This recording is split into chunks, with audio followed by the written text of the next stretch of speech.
Aa bak bu da şerbetçi bak. Şimdi karşımızda bir tane şerbetçi var. Bu şekilde geleneksel kıyafetiyle adam şerbet veriyor bak. Osmanlı şerbeti mi? Osmanlı şerbeti abi. Osmanlı şerbeti abi şimdi. İzmir mi? Yok İstanbul. İşte. Ben bunun suyunu mu verdim? Ulan elin doldu. Sana paranı nasıl vereceğim şimdi? Senin canın soru. İş sonra soru yok. Bu biraz daha farklı ama. Bu ne adı? Bu mayan kökü abi.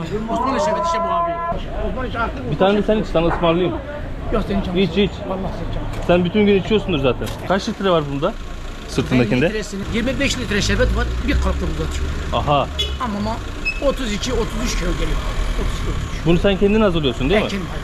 Aha böyle hazır alıp dağıtmıyorsun yani. Kendin hazırlıyorsun.